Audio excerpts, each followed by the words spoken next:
I was excluded from my cousin's wedding because I didn't meet their standards of classiness. Little did they know I had connections that surpassed their exclusive guest list. My name is Savannah Blake, a woman in her early 30s leading a relatively ordinary life. I work diligently, pay my bills, enjoy laughter, and strive to be a kind individual. However, in my family, conforming to a specific notion of sophistication was paramount, and unfortunately, I never quite fit the mold. Growing up, I always felt different from my cousins who were deemed the well-behaved and proper ones. I, on the other hand, was often referred to as the wild one by my Aunt Cheryl, the mother of my cousin Madison. By wild, it didn't mean I was breaking laws, but rather that I didn't adhere to their rigid standards of perfection. I preferred comfortable jeans to prim dresses, loud music to classical symphonies, and speaking my mind instead of following strict etiquette. This nonconformity clashed with my family's obsession with appearances, especially my Aunt Cheryl, who prioritized the illusion of perfection over authenticity. Savannah Madison, with her blonde hair and early grasp of social graces, epitomized classiness in the eyes of everyone around her. This constant comparison between us at family gatherings became a familiar background noise. The praise for Madison's neat hair, college clubs, and her refined taste seemed never ending. It grew tiresome quickly. Therefore, when Madison announced her engagement to Brad, I anticipated that their wedding would not just be a celebration of love, but also a grand display of their sophistication and perfection. Madison enthusiastically began planning what she referred to as her Pinterest vision, an event meticulously crafted to the standards of Instagram and Pinterest aesthetics. As snippets of wedding plans trickled down the grapevine, I learned about the lavish venue, the extravagant dress, and the exclusive guest list. While I did not anticipate receiving VIP treatment, I did believe that, as family, there might be some degree of inclusion. Madison wasn't particularly fond of me, but I was still her cousin. We had shared moments building blanket forts as children, although she often nitpicked about how I arranged the pillows. Then came the succession of invitations in the mail. My parents received theirs, as did my other cousins. Days passed, turning into a week, yet no invitation arrived for me. Initially, I considered the possibility that it had been lost in the mail. Mishaps do occur. However, my concerns heightened when I spoke to Sarah, a mutual friend of Madison and mine, who was on the guest list. Sarah, who was usually grounded, hesitated before gently revealing the truth. "Oh, Savannah," she began delicately, "you weren't invited." My heart sank. "Why not?" I inquired. Sarah explained that Madison had made a conscious decision to exclude certain individuals, those who didn't align with the event's desired atmosphere. When I probed further, Sarah reluctantly disclosed that it was about fitting into Madison's vision, or as she put it, being classy enough. The revelation felt like a blow to the stomach. Classy enough was just another way of saying not being like Savannah, not meeting their standards. Genuine hurt coursed through me rather than simply a feeling of disappointment. It wasn't solely about missing out on a wedding. It was the deliberate act of exclusion, judgment, and the revelation of being deemed inadequate by my own family. It cut deep, causing a surge of unexpected emotions consisting of sadness and anger. Above all, I felt dispensable, easily dismissed for not meeting their unrealistic standards. Despite attempting to brush off the situation by telling myself it was their wedding and their prerogative, the sting of feeling like an outsider lingered. The comment about not being classy enough resonated strongly, portraying a sense of cruelty and superiority in their decision to exclude me. It dredged up years of comparison and the discomfort of never quite fitting in. A few days later, while still grappling with the lingering effects of this incident, I found solace in a conversation with Mark Daniels, the son of my mentor, Mr. Daniels. Mr. Daniels had been a guiding presence in my life. He is a long-standing acquaintance from my work sphere with substantial business accomplishments, overseeing various ventures. Throughout the years, he has been exceptionally supportive and kind, offering counsel, opportunities, and displaying genuine belief in my capabilities. Part of his family's property portfolio includes event venues. Initially, I had not intended to inform Mark or his father about the complications surrounding my wedding arrangements, deeming it insignificant. However, during a conversation where I briefly mentioned experiencing family-related challenges, Mark inquired further. I shared the succinct version of the situation. My exclusion from my cousin Madison's wedding due to perceptions of lacking sophistication. Mark's response was incredulous. "That is preposterous." When I disclosed the venue's name where the event was to be held, recalling Madison's praise for its exclusivity and beauty, Mark appeared taken aback. Lakeside Manor? He queried. Upon confirmation, he revealed, that establishment is owned by my father. It chose his venue out of all the places in the state, which surprised Mark when he noticed my reaction. It really is a small world. He asked if the person getting married knew I was related to her. I responded that I highly doubted it, and Mark just shrugged, saying he was simply curious. Later that day, Mr. Daniels phoned me. He occasionally checks in with me. After discussing work briefly, he mentioned that Mark had brought up some family issues I was dealing with, specifically regarding a wedding at one of his venues.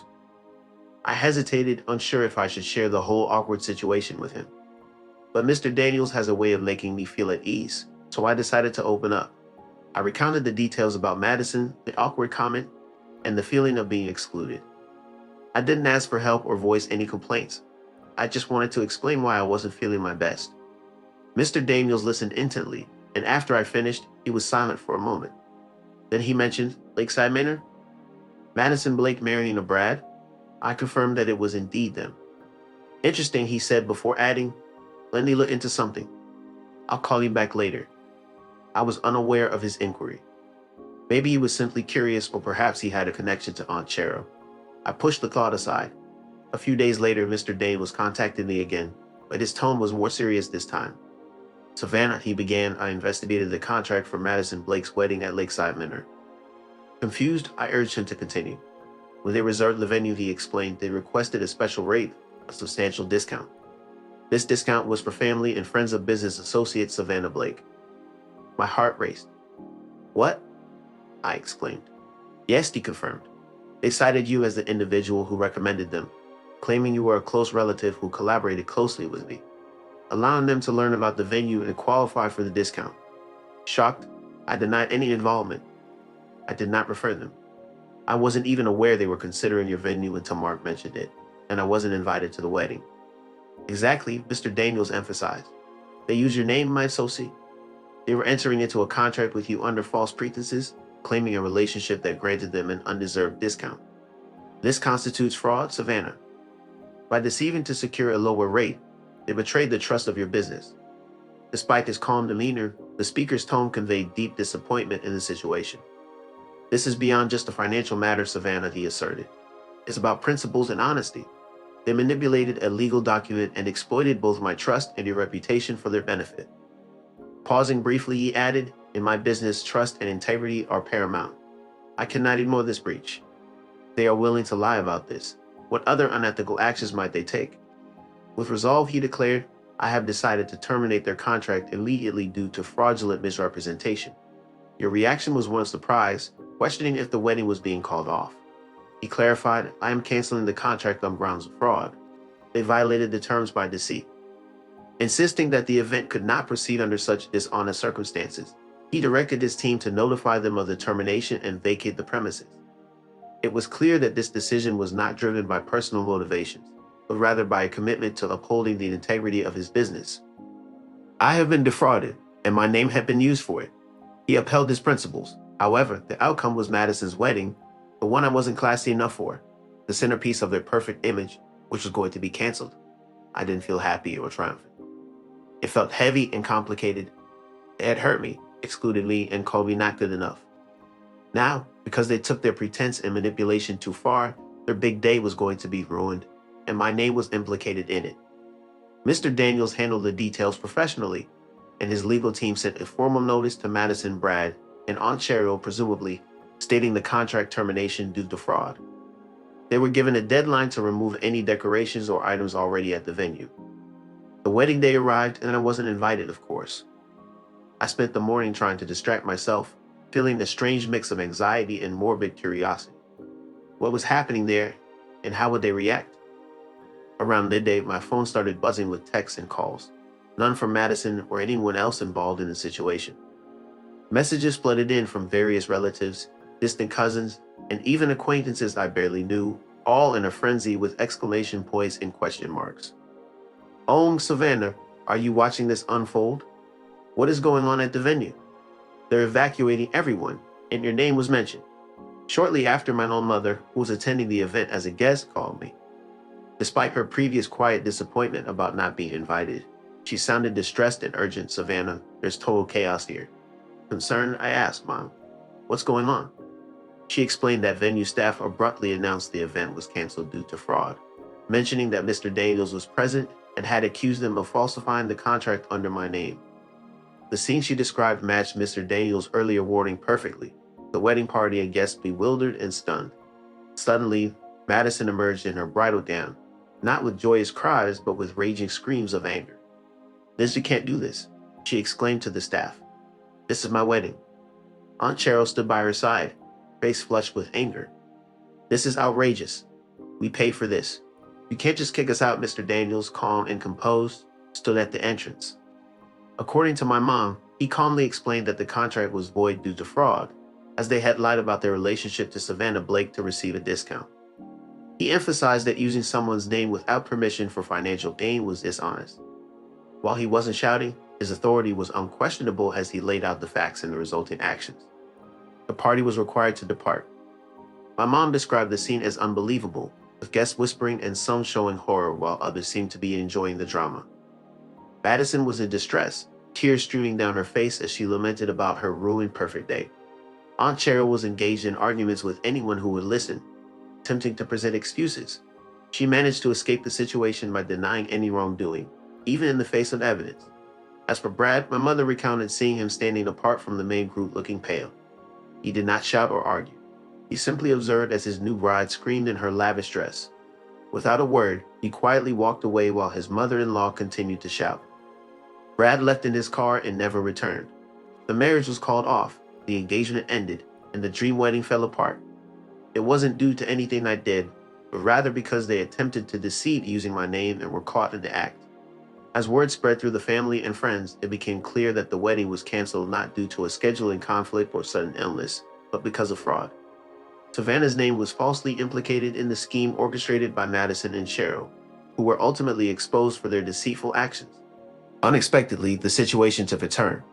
Savannah, typically seen as the troublemaker, was no longer the one causing issues. It was now Madison and Cheryl who were caught being deceitful and manipulative. Apology texts began flooding in, not from Madison or Cheryl, but from distant family members, long-lost cousins, aunts and uncles who may have once doubted Savannah's grace. The messages expressed regret for how Savannah had been mistreated and acknowledged the inappropriate use of her name. These newfound acknowledgments held more weight than the apologies themselves. They illuminated the disparity between artificial sophistication and genuine integrity. Instead of spending this weekend in tears or consumed by anger over Madison's ruined wedding plans, Savannah chose a different path. She retreated to a cozy lakeside cabin she often rented, seeking solace in the quiet tranquility of the surroundings. Sitting on the porch, watching the sunlight dance on the water's surface, Savannah uncorked a bottle of wine, savoring the simple pleasures of the moment. My wine, just something I liked, didn't wear a dress. I wore comfy pants and a shirt. I took a picture of my view. The lake, the trees, my hand holding the wine glass. I didn't need a filter. I didn't need to pretend. It was just real. I posted it online. The caption I wrote was simple, direct. Turns out class isn't about the dress code. I smiled as I posted it. It felt good. It felt like the truth. True class wasn't about acting a certain way or having expensive things or fitting into someone else's narrow idea of perfect. It was about being honest, being kind, being yourself, and they had failed completely on that front. Looking back, I'm not gloating about the wedding being canceled. It was a messy public disaster. But I am glad I stayed true to myself. I didn't try to change to fit their mold. I didn't beg for an invitation. I just lived my life. And when their dishonesty caught up with them, using my name of all things, the consequences were their own doing. Karma, you could say, or just the natural result. Creating a life based on falsehoods and facades. Remember, authentic tales and genuine individuals ultimately prevail. If you've ever felt overlooked for not conforming to another's standards of perfection, show your support, join the community, and stay connected because real stories and real people always emerge victorious.